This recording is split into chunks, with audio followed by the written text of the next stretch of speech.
everyone, welcome to IPwnHao's channel. It's been 6 years since I've actually done a League commentary video. I left League to play this game called Dungeon Fighter Online for 3 years, and then actually I recently just came back around last year, August, to play League again. I just hit Diamond on this account, but unfortunately I lost all of my Diamond promo series replays because patch 9.6 was a few days ago, and I played my Diamond promos the night before patch 9.6, and apparently you cannot watch a replay in a new patch. They delete all of the replays, so that's very unfortunate, but you know,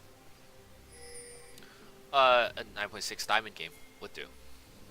So as you see this route we took, we're mainly doing this to invade topside, so maybe we can catch off the Kayle, but as you can see, there's no ones here, which means that there's a good chance that they were invading our red side. And this is a good start for me, because if I know that they're starting on red side, I would usually go to my bottom red side. And since we never went there to begin with, that means none of us blew any summoners or none of us died. So this is a pretty standard start, even though we're starting on opposite sides. So here the Hecarim is just gonna help me do the red buff. And I'm going to gank level 2 top lane. This is a pretty easy gank because, well, Kayle is pushed all the way up and Kayle can do nothing early game. So you see I don't EQ right away because I want to apply the red buff proc first, but fortunately we don't get the kill. Now, oh, I forgot to do my talk about my runes. It's just pretty standard runes with electrocute. I can post it later. Now you see, I warded Scuttle, but I didn't even try to contest for Scuttle. And the reason for this is because my mate laner just got ganked by this Camille and died. What that means is this Rise can help the Camille if I try to contest the Scuttle, and I would definitely not be able to win against that. So this Camille gets a free Scuttle, I walk out, just look threatening, and I go back to doing my jumping camp. Draven is really good, or has been very good for quite a few patches now. And it's mostly because ganking junglers are really good, because whenever they finish a gank, they can soak the EXP of the laners. Ever since jungle EXP got nerfed, it's been really hard for scaling champions to play. And I also get a really good start. I realized that my red buff was actually never taken. They just went to my red side, most likely. But I get a pretty good start here. I got my 3 buffs, but I lost both scuttles. But that's alright. Here is my attempted gank at a bot. My EQ's on a 10-second cooldown. I wasn't sure if they were going to go in. I actually should have went in right there. However, this is where my first mistake comes. This Camille, I should have EQ'd the Camille right there when he got close to me, but I went in a little bit too late. And I missed the opportunity and probably got my anti kill. Fortunately for us, this Hecarim made a really good teleport roam up here, and we were able to get a kill right over here. And so this entire shenanigans didn't go as badly for us as expected. But what that means is the Hecarim definitely expended a teleport at the cost of Kayle getting to free farm. So for those who don't know, Kayle got recently changed in patch 9.5, and she got completely reworked. And she's really weak in the early game now, but really strong and can definitely take over a game in the late game. There I should have given a kill to the Hecarim, and that was a very easy gank on the Kayle, because the Kayle was pushed all the way up and had no vision, and she should have known that we were coming. So, as I was going back to saying, in this patch, a lot of strong duelist fighter champions like Jarvan, Shyvana, Udyr, Rek'Sai are very strong this patch because of their ability to gank early and their early prowess. And if they do successfully gank, they can just soak the EXP of a laner. So they're actually not too behind farming junglers, if at all. So this makes them really good. Yeah. Over here, as you're gonna see, I missed a pink ward, and I'm gonna do my Krugs. Off these Krugs, I'm gonna hit level 6, and this is gonna be really good for me because us I hit level 6. Bot lane seems like they really want to go at it, and pay attention to this gank. I have level 6. I have all my skills. I have just enough mana to use all my skills. I'm going to walk up here, and I'm going to wait patiently until Thresh uses his flame. And the reason why I do that is because if you try to EQ and Thresh plays that, then your EQ will not land. That means you would have to expend your ulti on the Thresh. Now, if the Thresh has flash, then you just spent a lot of resources for a gank that you may not even get a kill out of.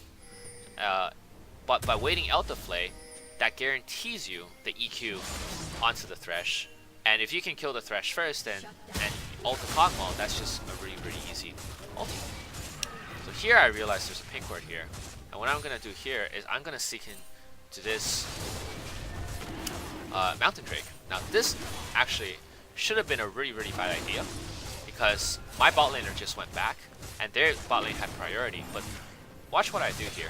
I put my flag and drag over the wall instead of into the pit, so that when I finish the dragon, or if I'm ever in trouble, I can just drag myself over the pit without using a flash. So that was how I was able to get out of that situation. This is actually really common in high elo Jarvan players, and it's very important for any Jarvan player to remember. If you're going to be soloing dragon or even doing it with a teammate, always make sure to put your flag over the pit if you're playing if you're playing blue side Jarvan, because you always are you're going to give everybody attack speed, because the flag attack speed bonus actually has a really big range, and you can always get out of a sticky situation, which the one I was just part of. So I was actually I've made a good play there, but I definitely also play that situation quite well.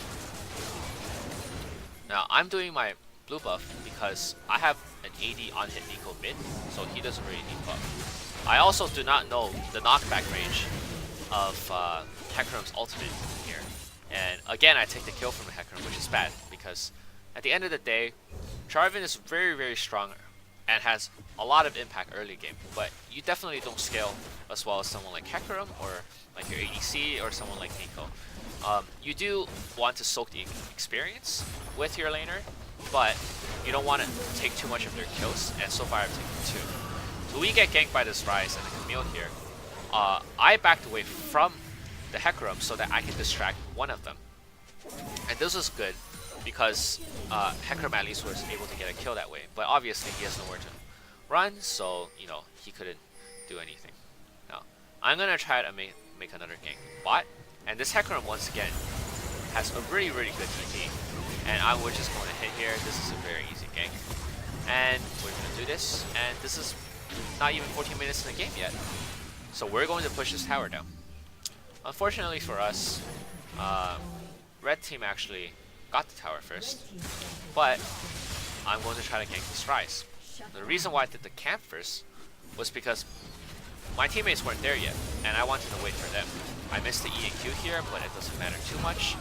I had ulti, and I knew the Ryze couldn't get out of it. Now, this is still before 14 minutes, so we actually end up getting a ton of plates. We got all 5 at the bottom, we got 3 top, and we got all 5 mid. So that's 13 plates in total at 160 gold per plate. This is actually the main reason why we're actually ahead in gold right now, because if you look at our farm, our Hecarim only has 60 farm versus Kael's 109. Kael has already hit level 11 at this point, so this might not even be that great for us.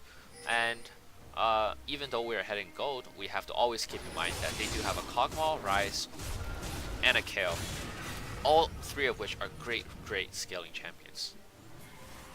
So here, I should have just gotten in on the Ryze, but you know, I was a little hesitant, and as you can see, our Nico is going in, and I tried to get a kill here, and I actually was able to find a kill and an assist, which kept me longer kept me alive for a lot longer. I should have. But as you can see, their Ryze right now is really strong. And if you look at the item slot, this Ryze has a Righteous Glory. Now, I did not know that this Ryze built a Righteous Glory. I did not check his items very carefully. As you will see, this will hunt me down the line for a little bit. Here we just kill the Kale. The Kale has been overextending really this entire game, but their team was able to get Mountain Drake off of this, and as a result, we get Rift Scuttler. And since this Nico is behind, I'm gonna give it to this Nico. Now we try to make another gank mid. I realized that, oh wow, there's actually a bunch of them, so I back off and kill this Pinkway.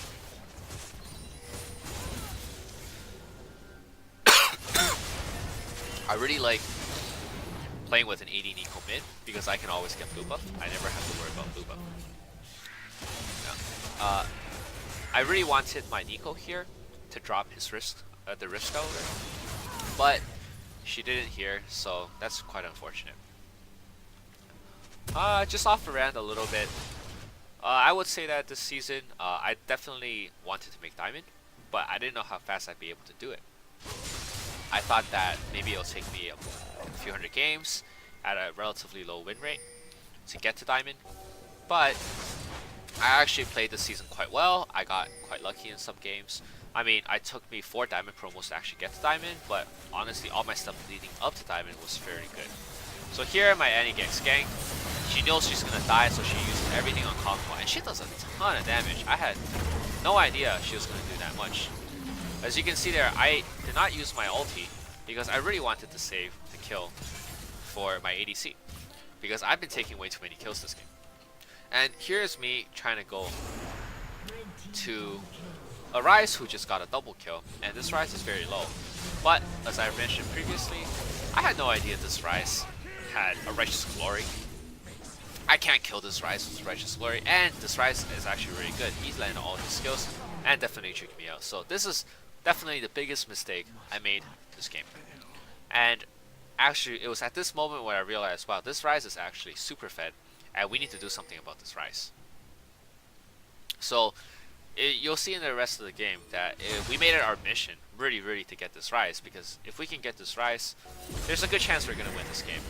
As you can see, this Camille started the game at 2-0, and since then, she actually hasn't done all that well.